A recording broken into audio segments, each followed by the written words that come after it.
Hello my lovelies and welcome back to Allotment of the Dead. So you can see the sky behind me. I think it's been threatening all day to try and give us a thunderstorm.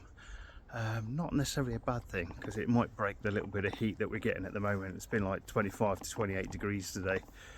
But overcast, so kind of everything we've got on the ground at the minute, the chilies and the aubergines and things like that, they need that little bit of sun to try and ripen up, especially my tomatoes. My tomatoes have been really late in the season. They're still in the ground, they're still doing okay, still no blight, touch wood, but I could do with that little bit of sun just to try and ripen some of the things that I actually have got.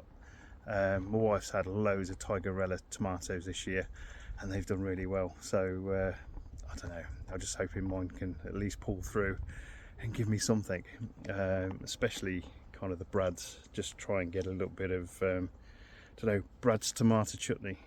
You never know, we'll have to see how that goes. Right, I think today I'll try and give you a quick tour. Hopefully this one will be quick, not like the previous ones that have been absolutely mad. That being said, once I start talking, I guess I don't know whether I like the sound of my own voice or whether I've just got a lot to talk about. I don't know. Anyway, I'll switch around and we'll just give you this quick tour as to what's going on now. Okay, so the head of the plot's looking a bit messy. We've got the josterberries still growing nicely there. I've got a self-seeded foxglove in with my absolutely dead as a doornail now lilies, so I'm going to cut those back probably this weekend when I get a chance. We'll see how that goes. Hopefully they'll overwinter and then come the new season, hopefully should be okay. The grapes, first time in ages, are doing okay. Got plenty here, but again, this isn't really an eating grape. They're quite sharp, they're full of seeds, a certain amount of sweetness to them. Maybe I'll take some and try and make some wine out of them, maybe, or something. I don't know, it's been a while since I made wine. Right, so we'll go in, have a look at the horizontal. Again, didn't grow very big this year, and I've got again beetroot dotted around. I can add some more beetroot in with this lot. I'll take the horizontal out at some point because these are pretty much going to these nice flower buds now. So this is the bit that you eat. Stick it in a stir fry, something like that. It's usually quite nice. The parsnips have perked up a bit. Again, I've probably got too many too close together, but we'll see what happens. I will probably have something for Christmas. And again, the beetroot here, still doing okay, starting to bulb up quite nicely. I've got a few in here that I can probably start harvesting. Right, the Christmas rose, or the hellebores, are doing absolutely fantastic. These absolutely gorgeous leaves that they've always put on a few leaves before the winter period when they start flowering. So again, really done really well. The rose here is absolutely gorgeous. I bought this as a miniature rose just from the local supermarket, and I need to deadhead it a bit, but these lovely exquisite little flowers, and never fails. This has been flowering now for probably the last 5 months. Doing really well. Right, the apple of Peru. So this is the shoe fly. I've taken it out of the brassica cage, which, yeah, see if I can actually dive in there and I can show you what's happening. Absolute mess. We've got some spiders kicking around. I wish there was more spiders in here, because this place, I think over the last few weeks, has turned into a breeding den for cabbage white butterflies. So that's actually caught between two sets of net. It's probably dead now, I think, that one, but I opened this up earlier and I had about 6 or 7 in here that just kind of flew out, but they've decimated my brassicas. I'm hoping that we get a bit of a cold snap in some respects, in that these brassicas will recover and we can harvest the leaves and things, and then it will give us a chance, hopefully, to get some nice produce over that winter period where things start dying off a bit. I've planted some more, some red cabbage and things like that, which hopefully I can get into the ground. We've still got the other plot at the other end to deal with. Still got a lot of stuff to go down the tip still. Okay, let me just try and close up the brassica cage, stop any more cabbage whites getting in there. The pelargonium, so this is the one that smells like mint. Every time I brush past it you get that gorgeous smell of mint. And I've still got some flowers coming on my dahlias. Right, we'll just pop into here. So this is looking a bit bedraggled and desolate at the minute.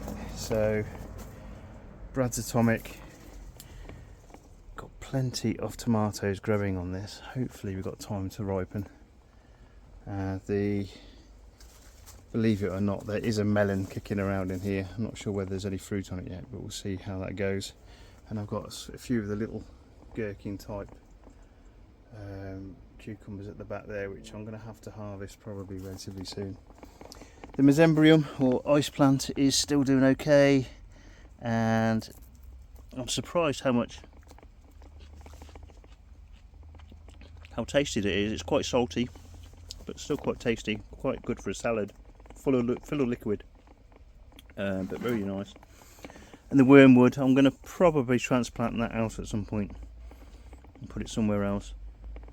But yeah, that smells, to me, it always smells like chilies. I don't know why. Right, my aubergines, believe it or not, I have actually got some aubergines growing in there. There we go. There's some nice white ones. Doing okay. I think I've got the starts of one down there as well. I think there's a few more kicking around. There's another one there. So hopefully I will get them to a stage where I can harvest. And again, the melon here, not doing as well as the one in the polytunnels, but I actually planted those a little bit later. Right, let's take you round past the old shed.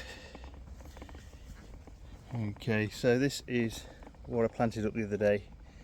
So you can see here the flea beetle has gone to town on it a little bit, and I've probably got a slug in there or two, but the beetroot I think is doing okay. Just need plenty of water. Okay, I guess the rain that we're going to get will be a good thing for it. And the dahlias there still doing okay. I think I might take some of those down to the cemetery this weekend, I think, put on my mum's grave. But yeah, really, really nice. And the chard, this absolutely gorgeous coloured chard, doing really well. It's like a magenta chard.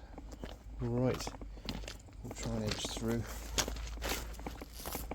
Okay, so we've got, I think, the last of the aconitum here. So this was the first bit that flowered really in terms of the poison plants. It's gone over now, and I think the acanthus has pretty much done everything it's going to do this season, so I'll be cutting that back probably again this weekend. Still got plenty of growth with the datura and the brugmansias here, and these absolutely amazing looking thorn apples they call them. And I think the henbane has gone to seed. I think there's probably going to be seeds everywhere here. I'm going to have to be really careful taking out some of the probably the plants that are going to grow here. The bitter nightshade has got these gorgeous little red berries on them, absolutely fantastic. But again, this one is poisonous, so those berries we can't eat. And we'll move around. So radish, I'm not having much luck with radish, I never do. And some more radish over there. So again, I'm giving them a go. Hopefully I'll get something. And the last lot of lettuce were decimated by slugs. So I've put some of these organic pellets down here, so they seem to be faring a bit better. Hopefully we'll get at least something out of these. Have a look at the size of my hairy balls. So this is the hairy balls plant. So it looks like it's starting to grow some flowers or something on the top there. This is one of the milkweeds. So the sap inside this plant is toxic. It's almost like a latexy white milky liquid. I've not broke this plant or anything, so I'm not sure what that actually looks like. Maybe when the end of the season comes I'll break it off. I'm not sure whether this is an annual or perennial. I'm not sure. It's not something I've ever grown before, so we'll see how that goes. And again, we've still got some fresh growth on the Datura brugmansia there. Again, partly probably because of the rain and everything we've had. The aconitum here has been really slow to flower. They all look as if they're trying, and I've got lots of flowers coming, but they really are slow this year. It's been a bit of a weird year for a lot of plants, especially flowering ones. The plants we've got behind it are sunchoke or Jerusalem artichokes, and they've grown massive. I don't want them. I've tried to get rid of these about 4 times now, and I'm having a hell of a job. So it'll be another attempt at trying to dig those out.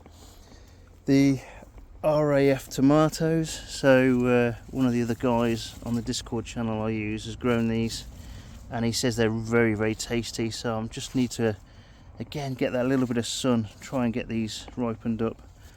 But we've got plenty of growth here. You see the plants don't grow very big. They are pretty much a bit of a bush variety of tomato. So again, they won't take up massive amounts of space. Again, quite good. The Narangilla I've got in the pot there, again doing really well. No sign of anything that's remotely like fruit on it yet, so we'll see how that goes. Again, quite late in the season. And the Akocha has just started growing these tiny little fruit on this as well now. So they're dotted around left all over the place here.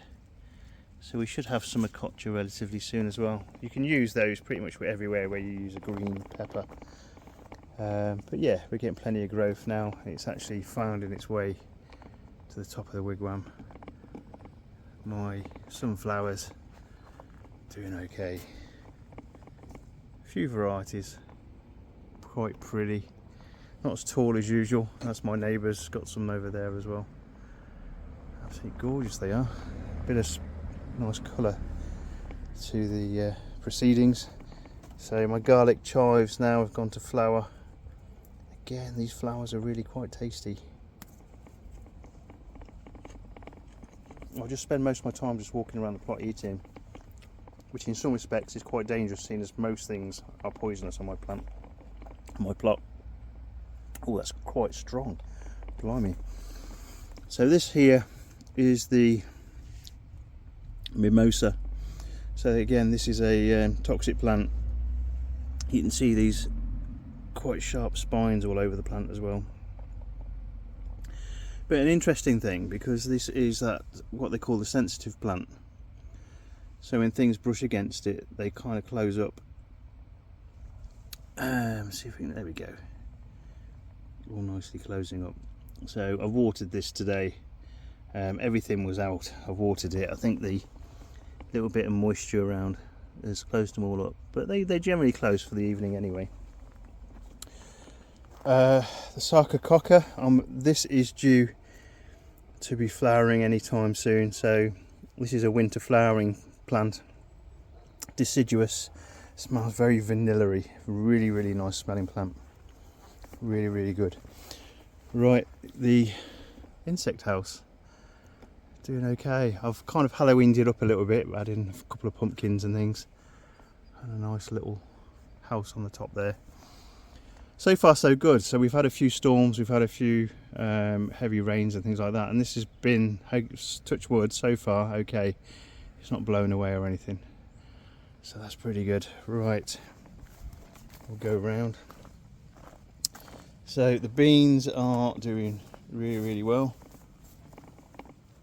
So we've got the runner beans here, and then we've got the kind of pea beans and Mary Stoddards, or Old Mother Stoddard beans, which you grow for the beans inside. And then over here we've got the Trail of Tears beans, which again you get these really dark black beans inside these, which again is you actually harvest them for the beans. So we've got to wait for these to actually dry off a bit.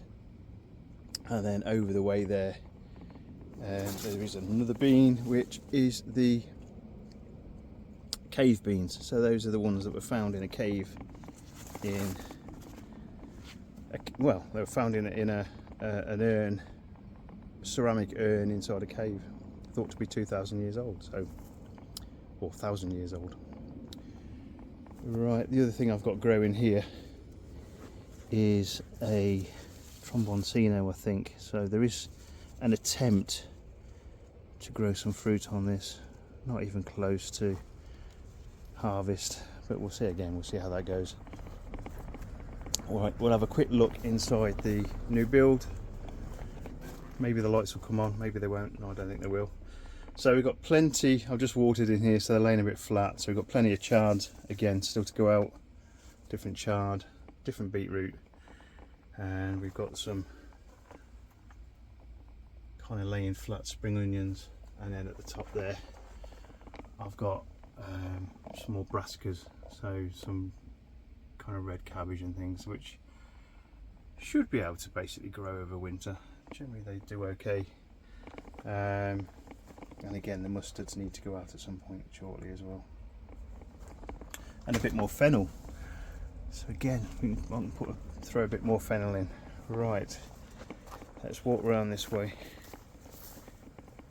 So the sweet peas are still absolutely glorious. These have been flowering now again, probably for the last 5 months or so. Doing really gorgeous, and they smell absolutely fantastic. So again, we're doing really well with those. Another datura pot at the back there. Found this on the floor the other day. I think the wind had actually taken it and blown it over. No damage, so I put it back to where it was and everything's fine. My tomatoes, so that is the extent of my tomatoes here. Looking a bit of a mess, but they're okay. I've did a bit of a hoeing round, generally not too bad. And I have got some tomatoes growing. So these are kind of green giant and large barred boar. So we're going to have some nice large beefsteak tomatoes, and I think we've got some crimson crush and things over the back there. So again, not a fantastic harvest, but it's not the end of the world. We'll get something out of these. We've got some of the black strawberry ones there. Again, doing okay. No issues so far. And again, we've got some nice ones here. I think this one might be, I thought this one might be garden peach because it's got this yellow fruit on it, but it's not furry, so I'm not sure that is garden peach. I'll find out. Can't quite figure it out at the moment. It's getting a bit dark going now. So my pumpkin patch is doing exactly as I wanted it to do. It's kind of growing these nice pumpkins hanging down off the structure. Not sure how big they'll get before the end of the season, but we have got things growing. And again here, and yeah, we've got a few kicking around. Right, I'm going to try and walk through here. And again, we've got these gorgeous pumpkins growing everywhere at the moment, so hopefully they should be good. Again, my hairy balls plant here, again doing okay. Having them in pots is always a bit of a risk because they can end up drying out. And the purple datura at the front here, which hopefully will give us some nice purple funnel flowers, will look pretty good. Let's just show you this over here. So these are the serpent gourds, or they might actually be bottle gourds. The flower is the same on these. You get these absolutely gorgeous white flowers which open at night, and the smell of these is quite that vanilla-y smell about them. But again, the good thing about this, and you can see it probably here in the on the camera, is that these have got their own almost luminescence of an evening. So they're actually pollinated by moths, attracted by the little white flowers on them. So again, you've got that developing fruit behind them. So hopefully these will get pollinated by some of the moths and things tonight. See what happens. And again, we've got, this is the castor bean plant, which again is doing absolutely brilliant. And you get these lovely kind of little pods of death on the top, which again will give the seeds for next year. Absolutely loads of them. Done alright. Not as big as last year, but they're doing okay. Right, we'll have a quick look inside the polytunnel and then we'll call it a day. Right. The wonderberry, it is wonderberry, at least I hope it's wonderberry, because I have tried one of the fruit today. So the berries go black, so these are supposedly edible when they're black, and they are sweet. I have tried one today and it was quite tasty. If I die, then it is deadly nightshade. Hopefully it'll be alright. The tamarillo, it's still growing, still smelling that kind of peanut butter smell about it. Really quite large leaves, still nothing in the way of flowers or fruiting bodies on it yet. I don't know whether I'll get any this year or not. Maybe I will. The cucumbers, again, I've got some more of the Sikkim cucumbers here growing. We've got some of the longer varieties growing in there as well. Just kicking around all over the place. There we go, there's a few more there. The melons in here are doing pretty well. Not ripe yet. I keep giving them a feel. When they start to ripen, the actual smell in here should be quite intense with that smell of melon. The chilies, let me see if I can take a step back and you can see kind of the massive expanse of growth that they've put on over the last few weeks.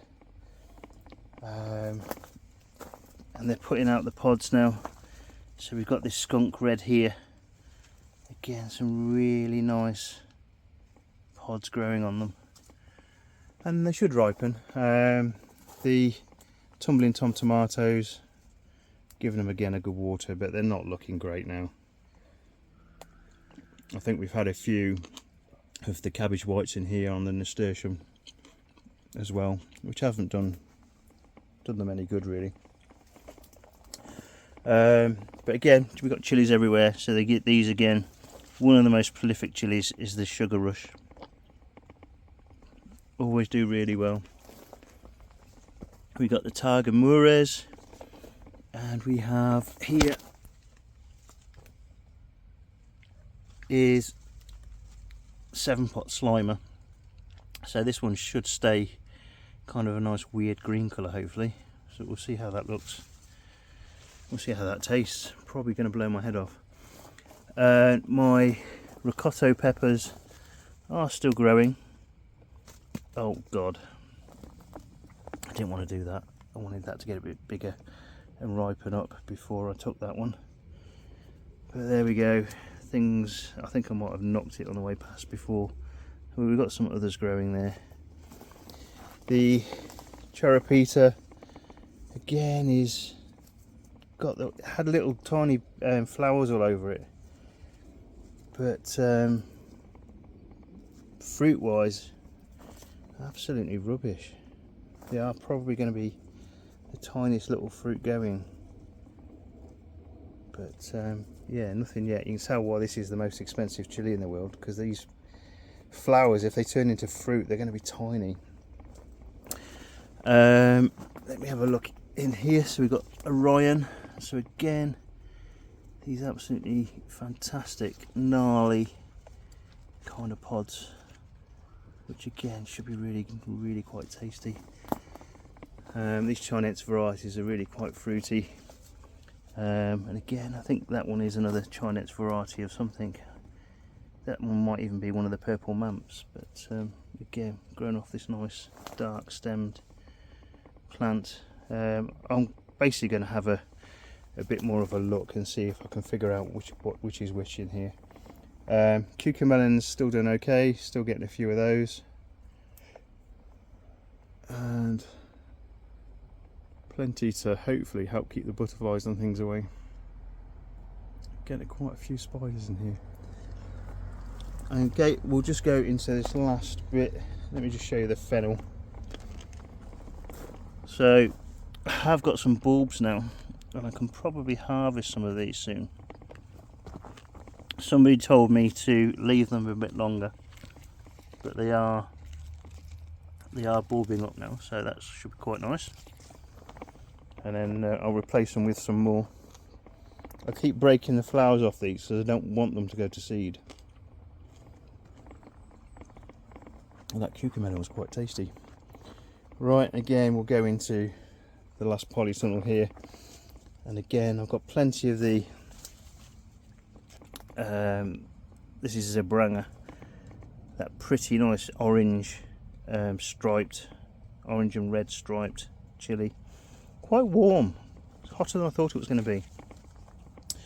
And the melons are growing in here as well, so we've got a nice little one there. So this is rich sweetness, and we've got one behind me. Hopefully it's there. Where are we going? There we go. So that's Tigger. So we have got something growing in here in terms of melons. We've got the over here, this area here is, most of it is lemon drop chilies. So you get that absolutely gorgeous yellow coloured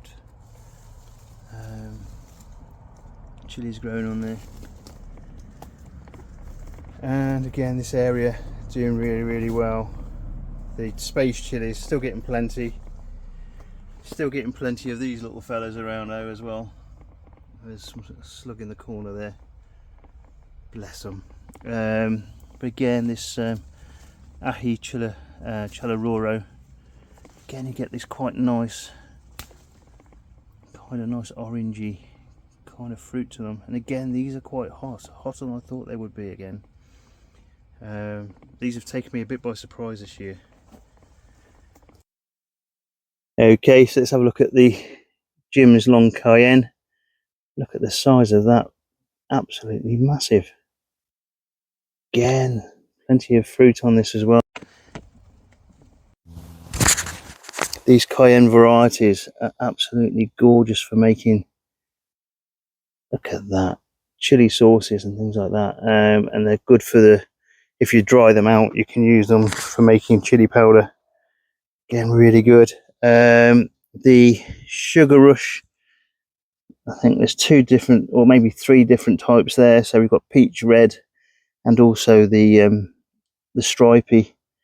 The stripy ones have been a bit hit and miss this year, but we've had plenty of fruit on here, and I've taken a load of those to be used for the I'm going to make a nice chili paste, a sambal.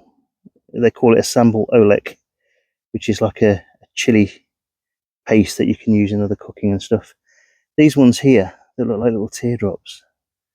So this is a chupatino. So it's a little bit like the chiltepin kind of look about them. The kind of ones that you get on pizzas and things. They're quite a sweet heat. They're again quite nice. My oleander has really taken off now. This will overwinter quite well in here, I think. I'm still getting plenty of flowers on the pelargoniums in here, which is quite nice. And again, we've got these nice sweet peppers growing as well, doing really well in here. So I've been quite pleased overall with what's happening in here. I think my lights have just come on, it's just gone dark. Right,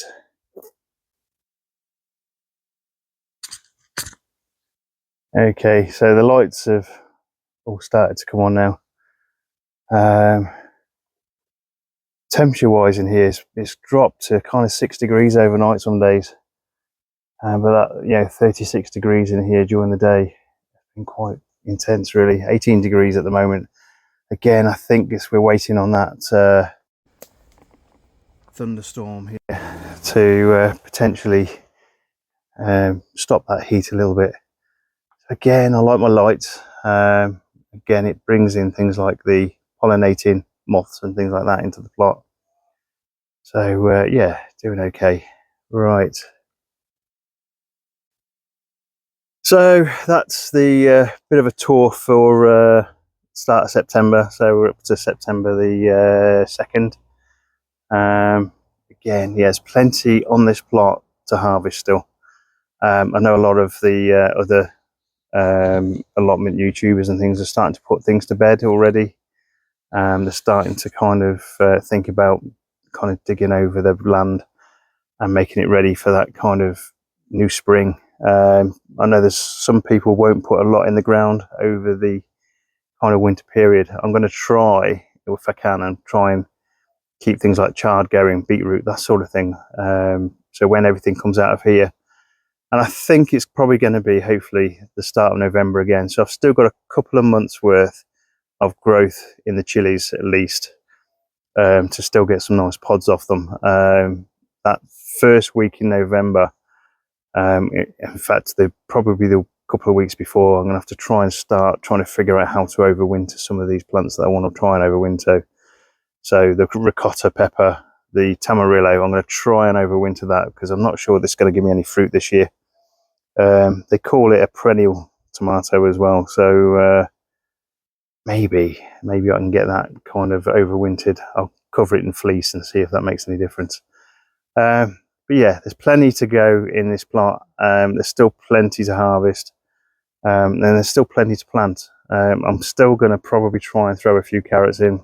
Not sure whether they'll be any good, but again, we'll try. That kind of cold snaps that you get over that winter period makes things like root vegetables like parsnips and carrots and things like that, makes them sweeter. For some reason that kind of sweetness goes into the root, and you end up with a really nice flavoursome carrot and parsnip. So we'll give that a go. So yeah, let me just probably step out into the rest of the plot, which has gone really quite quiet now. I really enjoy being down the plot of an evening, because you generally do get that kind of quietness which you don't necessarily get throughout the day when you get other people down here that kind of they're doing their thing, but you kind of every so often you'll hear I don't know, interchanges and things like that, and sometimes you can't do what you want to do because you get interrupted by other people kind of wanting to come and chat about everything. But I don't mind that, it's one of those things. It's part of the thing about having an allotment is that community, and yeah, you don't always get it all the time, but when you do, it is quite a nice thing to do. So we'll leave that here for tonight. You can see all my lights actually coming on now. Absolutely gorgeous. Yeah, I'm a bit of a lunatic for lights. So we'll see you on the next video. So till then, all the best, guys. Take care. Bye bye.